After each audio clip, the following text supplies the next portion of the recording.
ಈ ಥರ ತುಂಬ ರಾಜರ ಆಳ್ವಿಕೆ ಇಲ್ಲಾಗಿದೆ. ವಿಜಯನಗರ ಕಾಲದಲ್ಲೇ ಈ ಮಧುರ ನಾಯಕ ತಿಮ್ಮಣ್ಣ ನಾಯಕರು 15ನೇ ಶತಮಾನದಲ್ಲಿ ಇಲ್ಲಿ ಆಳ್ವಿಕೆ ಮಾಡ್ತಾರೆ. ಅದಾದಮೇಲೆ ಬರೋಂಥವ್ರೆ 4ನೇ ಮದಕರಿ ನಾಯಕ ಅವರು 1748 ಆ ಟೈಮಲ್ಲಿ ಬರ್ತಾರೆ. ಅದಾದಮೇಲೆ 5ನೇ ಮದಕರಿ ನಾಯಕ ಅವರು ಕೊನೆ ಹೈದರಾಲಿ ಜೊತೆ ಹೋರಾಡಿರೋಂಥ ಒಂದು ಮದಕರಿ ನಾಯಕರು 5ನೇ ಮದಕರಿ ನಾಯಕ ಅವರು.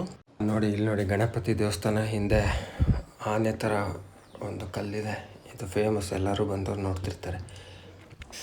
ಏನು ಹೇಳ್ತಿದ್ದೆ, ಮದಕರಿ ನಾಯಕ ಅವರು ಆವಾಗ ಹೈದರಾಲಿ ಟಿಪ್ಪು ಸುಲ್ತಾನ್ ಅಟ್ಯಾಕ್ ಆದಾಗ 1779ರಲ್ಲಿ ಅಟ್ಯಾಕ್ ಆದಾಗ, ಅದೇ 79 ಅಂದರೆ ಆಲ್ರೆಡಿ ಅದು ಕೊನೆ. ಅದಕ್ಕಿಂತ ಮುಂಚೆ ತುಂಬ ಅಟೆಂಪ್ಟ್ ಮಾಡಿಬಿಟ್ಟು ಫೇಲ್ ಆಗಿರ್ತಾರೆ ಹೈದರಾಲಿ ಟಿಪ್ಪು ಸುಲ್ತಾನು. ಆಮೇಲೆ ಈ ಥರ ಮೋಸದಿಂದ, ನಿಮಗೆ ಗೊತ್ತಿದೆ ಅದು ಹಿಸ್ಟ್ರಿ ಏನು ಹೇಳೋದು ಬೇಡ, ಆ ಮೋಸದಿಂದ ಎಲ್ಲ ವಶ ಪಡ್ಕೊಳ್ತಾರೆ. ಆ ಅಟೆಂಪ್ಟ್ ಮಾಡ್ಬೇಕಾದ್ರೆ ಒನಕೆ ಓಬವ್ವ ಅವರ ಒಂದು ಪ್ರಸಂಗ ಬರೋದು. ಇದೇ ವಿಚಾರ.